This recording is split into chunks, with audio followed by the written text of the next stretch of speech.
Croeso, diolch am ddod.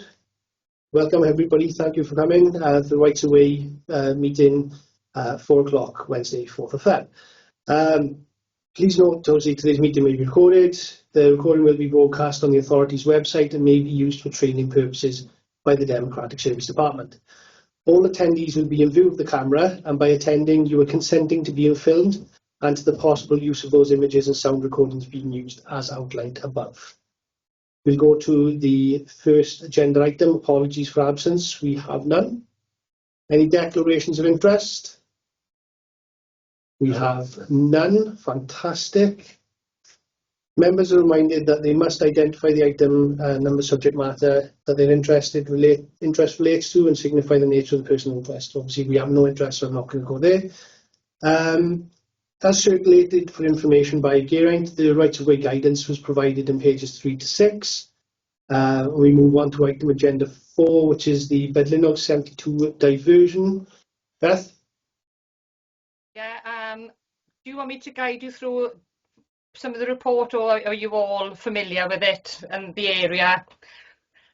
Basically, yeah, there's a right of way in Park Llwynog in Bedlinog. Over the years, it's been subject to a lot of erosion with water when there's been bad weather. You could guarantee it after every storm, there would have been severe erosion on the path.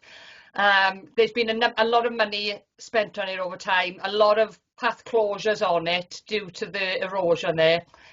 The engineering department were fortunate to obtain funding to do some major repair works in the site, which has, thankfully, I think with the recent storms, the path has held up a lot better, but they've turned some of the path into engineering swale and drainage, etc.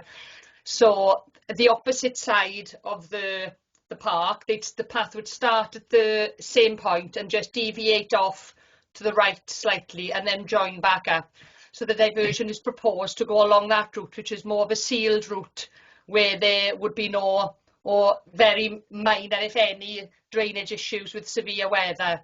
So it's not any less commodious for the public.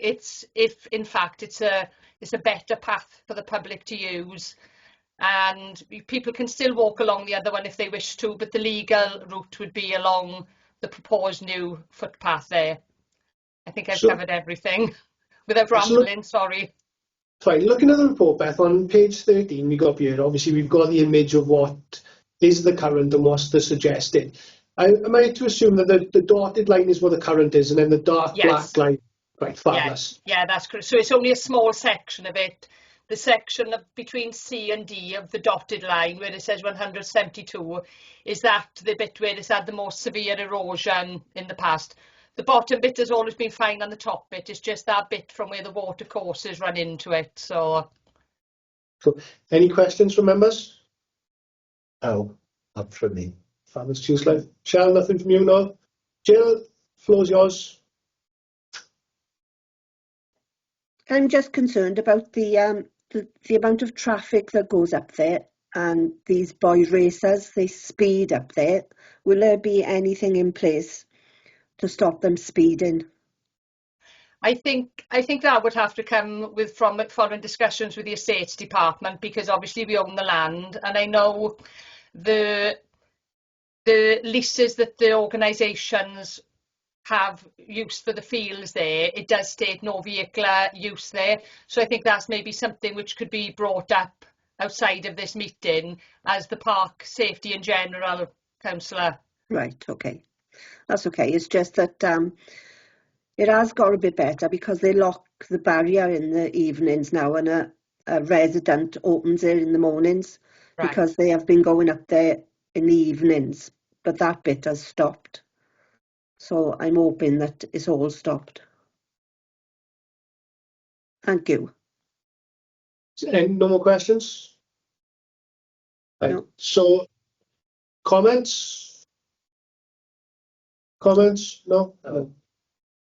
Right. So, the recommendations, obviously, we have recommendations 2.1, taking into consideration all the evidence, which has been provided, that an order be made under Section 119 of the Highways Act to divert this section of the public footpath.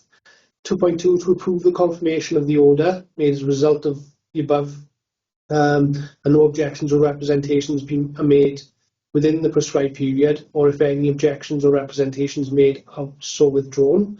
And then 2.3, if any objections or representations are made within the prescribed period and not subsequently withdrawn, then to refer to the relevant order to the planning inspectorate for determination. So, I'll propose. thank you, Clive. Seconder? I'll second. Thank you, Jill. So if you take a vote on that, then, guys. So all those in favor? All those That's unanimous. Yes, unanimous. Fantastic. Thank you very much, guys. I've got absolutely nothing left to offer on this, so thank you very much for joining the meeting, and I'll see you all for planning.